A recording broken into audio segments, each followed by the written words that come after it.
Alright everyone, let's talk business.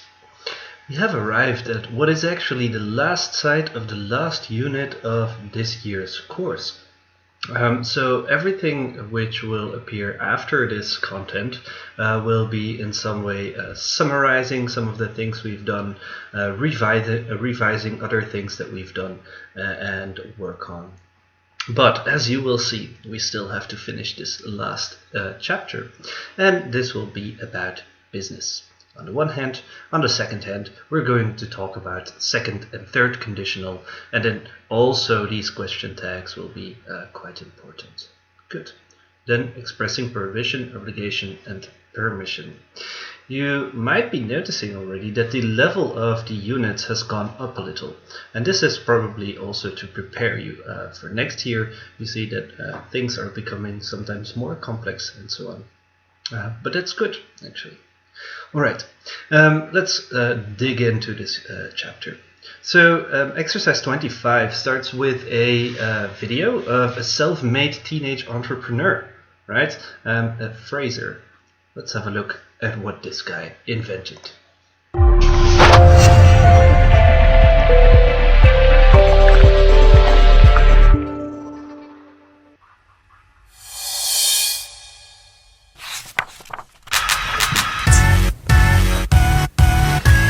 I'm Fraser Doherty and I run a jam company called Super Jam.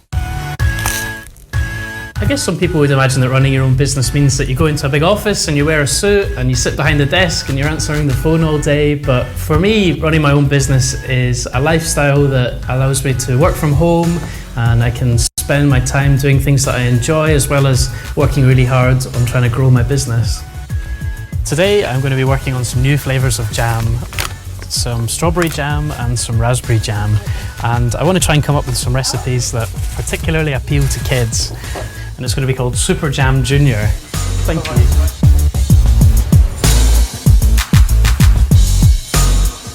I've got some strawberries, I'm going to chop them up and then boil them up and then add grape juice, and that's all that goes in it. So it's all just 100% fruit.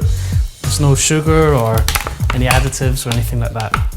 You have to make sure that your idea is something that people want to buy. And when I asked people at farmers markets what they wanted, they told me that they wanted jam without sugar. So I knew I was onto a good idea. One afternoon when I was 14, I was visiting my grandmother and she was making jam in her kitchen just in the same way as she had for as long as I can remember. And I got really excited about it and asked her to teach me how to make jam. Soon I was making my own jars and selling them at farmers markets and to little shops. I was making 1,000 jars of jam a week in my parents' kitchen, which was about as much as was possible. When you start a business, there are going to be moments where things don't work. At one point, Waitrose said no to my idea. And although I was sad that they said no, I was grateful that they gave me honest advice, and looking back, I'm glad that we changed the labels and I'm glad that we moved to a different factory. Now we make more than 1 million jars in a year.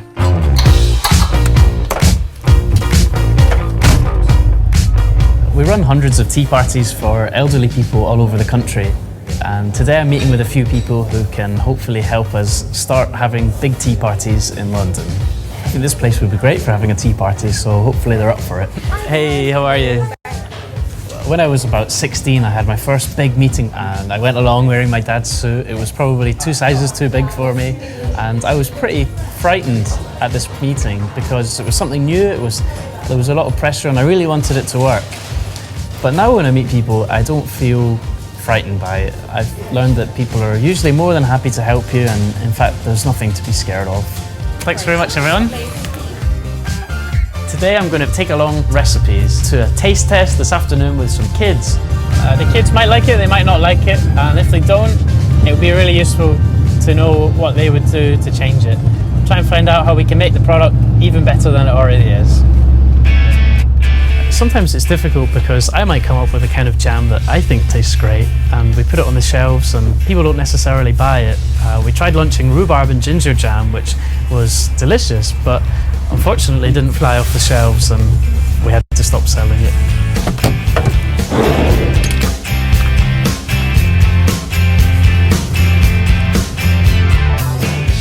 My name's Fraser. and I've made some very special jams for you today to try, and I'd love to hear what you think. Help yourselves. Lovely. Great. Yeah. Which one do you think's got the best label? The teddy bear.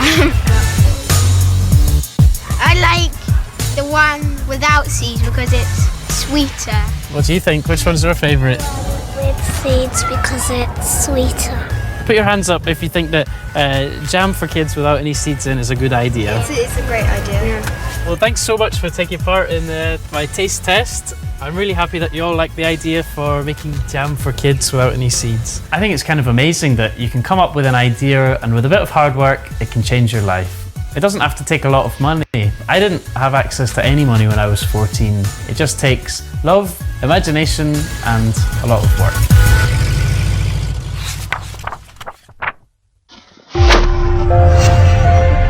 Right, love, imagination, and a lot of work.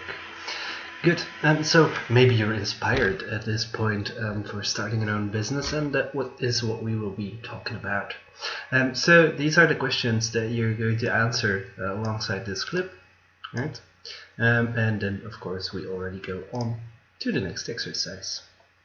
In this exercise, you'll get a cartoon of an entrepreneur, and it is Calvin, that's the blonde guy over here, which is actually a character in Calvin and Hobbes, a very famous comic strip by of course, cartoonist Bill Watterson. So read this through, also read the Did You Know, it's quite interesting, and then answer the questions that come along with it. So 27. And then 28 is about vocabulary, how to talk about business and so on. So that's what you'll find here. Then 29 is read Susan's idea on Calvin business and complete the grammar box. So this is where we arrive at our second conditional, of course. So conditional type 2. If you haven't seen it yet, take another look, or take a first look at the video that entirely explains the use of the conditional.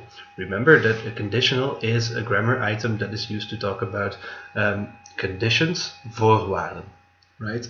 If this happens, then that happens. Okay.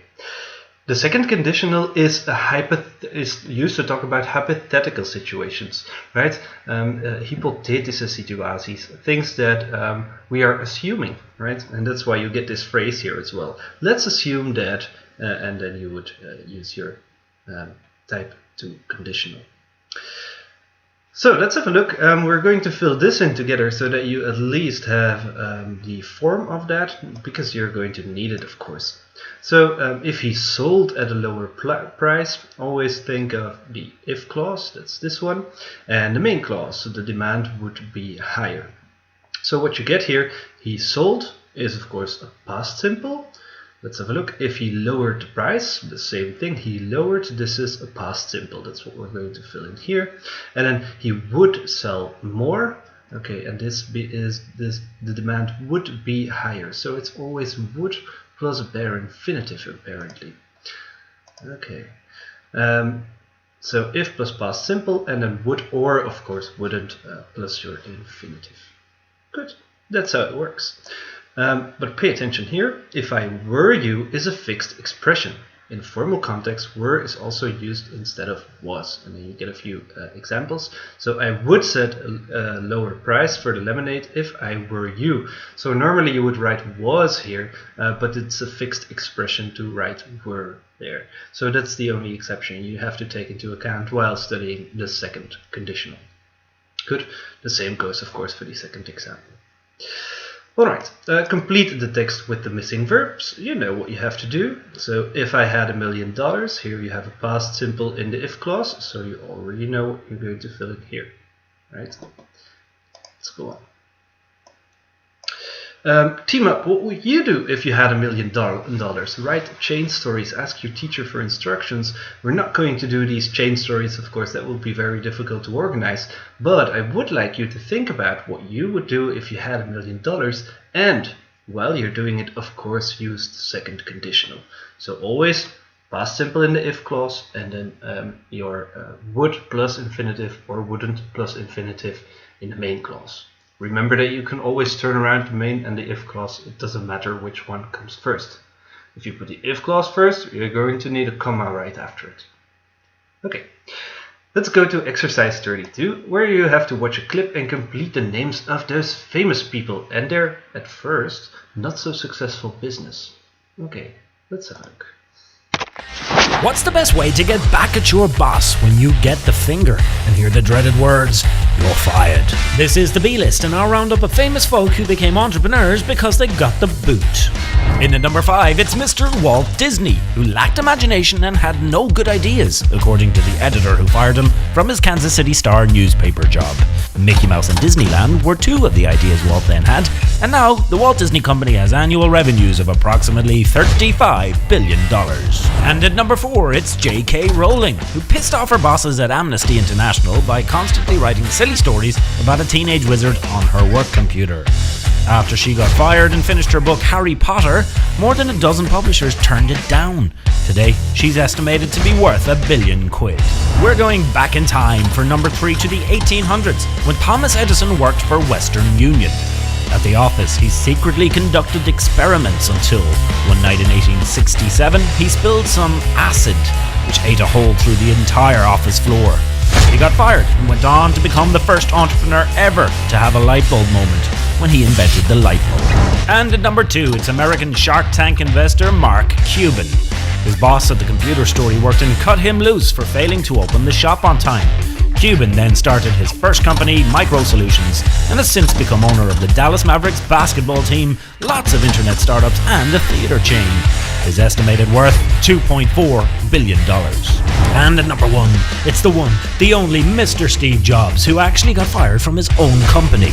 The Apple co-founder got the boot from Apple and went on to create a film division for Star Wars director George Lucas, which later became Pixar Studios. Apple came back with their tail between their legs and offered Steve his job back. He then created the company as we know it today, a behemoth with a net worth of $185 billion. Subscribe now for more B-Lists, and don't forget to like, share, and comment below. Okay, so just to show you that if you don't succeed at first, try again, and you'll get there, right? Okay, so try to fill this in with the information from the clip. If you need to watch it again, you can, of course. And then we go to 33, where there's already the grammar box for the third conditional.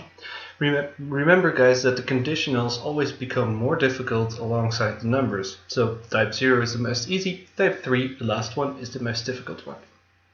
Let's have a look at it. So to talk about imagined situations in the past. So these are impossible situations, as I described them in the video where I explained the use of the conditionals.